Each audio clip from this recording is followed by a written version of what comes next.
bienvenidos a un nuevo video.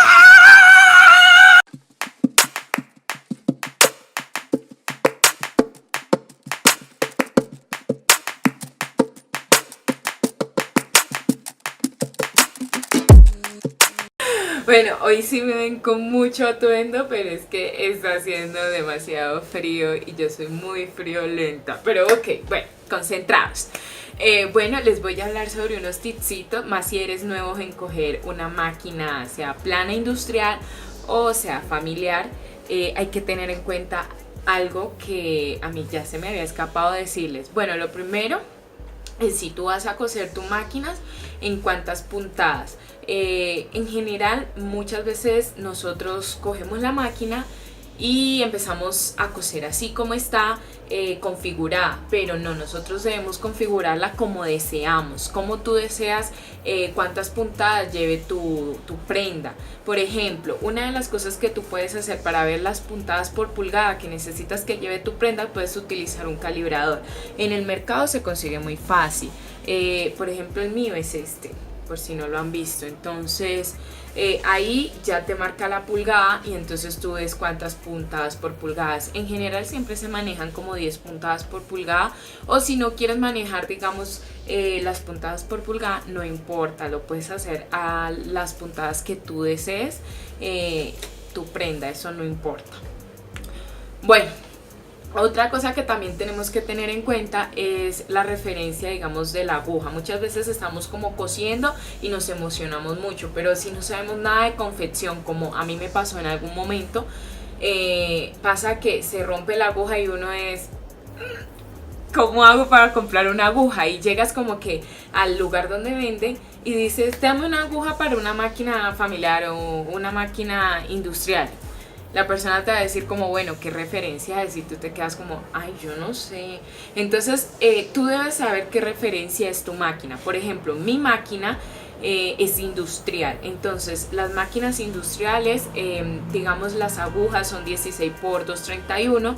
O, por ejemplo, también, acá la tengo, 16 por 257 también, que esta es la referencia, digamos, de las agujas. O sea, tú tienes que decir la referencia y así mismo te la van a dar. También dependiendo del tipo de máquina, ya en máquina fileteadora, en máquina collarín, en diversas otras máquinas, la aguja tiene otro nombre, entonces tú te debes saber, digamos, al menos eso, que es algo muy básico. Bueno, algo que también debes tener en cuenta es que nosotros cuando estamos cosiendo realizamos mucha basura.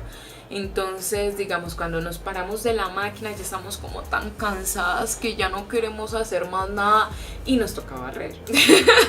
Entonces, algo para que tú no, digamos, no tengas que hacer aseo después de haber hecho tus costuras, justamente de que dejes una bolsa al lado de tu máquina de coser. Una bolsa como esta te ayudará a que cada vez que estés cosiendo, y tienes que también tener ese hábito, tú vas dejando tanto los hilitos, tanto esto en esa bolsa. Entonces ya cuando termina, lo único que haces es abrirle el cierre por debajo, sacar la basura y listo, ya está. Así no te tienes que complicar tanto la vida y así tampoco tienes que estar haciendo de más cuando ya estás cansada.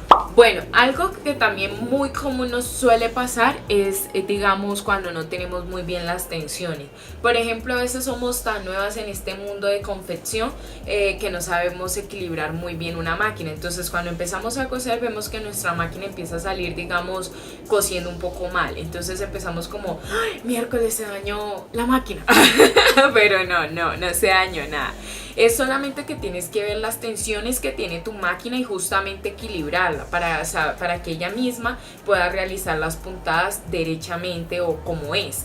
Entonces, digamos, siempre debes equilibrarla, y una de las maneras equilibrándole es manejándole las tensiones desde este punto, o también viendo si el carretel, el caja bobina, tiene la tensión adecuada para, digamos, hacer la costura junto con la aguja. Otra técnica que te paso, eso es no tanto una técnica sino como un hábito que deberías coger. Muchas veces nosotras cuando estamos cosiendo empezamos a coser solo con un pie. Entonces, ¿qué pasa? Es mejor que lo hagas con dos pies. Si tú ya tienes tu costumbre, bueno, tú verás si la dejas, pero es mejor que lo hagas con dos pies. ¿Por qué? Porque pasa que solo le estás dando toda una fuerza a solo una parte de tu pie, o sea, una parte de tu músculo. La idea es que el cansancio rebose en las dos piernas, no solamente en una pierna, porque es que siempre te pararás y sentirás calambres, sentirás dolores, malestares, y lo puedes sentir más en una pierna que en la otra. Entonces te recomiendo que, digamos, cuando vayas a utilizar tu máquina de coser, en el pedal ponga los dos pies, o sea, tus dos piernas, hagas uso de ella y así vas a equilibrar la fuerza. Bueno, también cuando vayas a prender la máquina, lo ideal es que esperes un tricito, o sea, como un momentico, a que la máquina se empiece a lubricar, o sea, como que ese aceite empiece a lubricar toda la máquina y ahora sí la puedas, digamos, utilizar. Muchas veces cuando prendemos la máquina, nosotras lo primero que hacemos es de una vez pasar costura. Y no creas, no eras la única, no eras la única.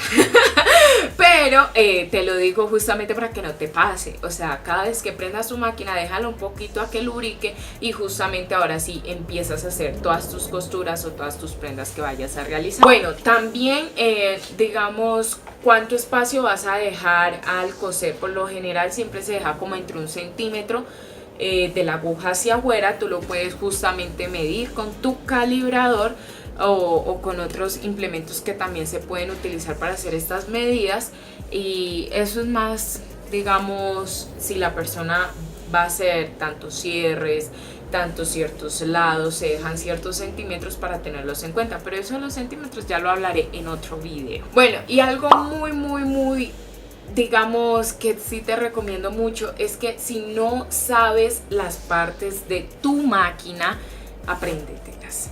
Porque cuando vas a arreglar, cuando vas a ir a una parte a pedir un instrumento para cierta parte de tu máquina, es fundamental que tú hables por los nombres y no digas como necesito un pie para el cosito o para la cosita de que se pone y empiezas a hacer como un poco de señas para poder comunicar qué es lo que quieres comprar. No, es mejor que tú digas, no, necesito un pie de prensa para el prensatela, necesito unos hilos, necesito unos conos, necesito así, de una vez con nombre y todo. Y una de las cosas que yo utilicé justamente fue esta técnica, espero a ti también te sirva, si la puedes. Bueno, entonces nada, espero todos estos tipsitos, estos consejitos que les pasé les pueda servir, porque yo cuando empecé también en la confección a mí me fue muy duro, no tenía guía y demás cosas, pero ya después que fui adquiriendo conocimiento en esta rama quise compartírselas a ustedes, porque yo sé que muchas no tienen esa posibilidad de hacer los estudios y buscan muchos videos en YouTube para poder aprender. Entonces quise compartirlo con ustedes, espero les sirva. Un besote enorme, chao, no se olviden suscribirse al canal, chao.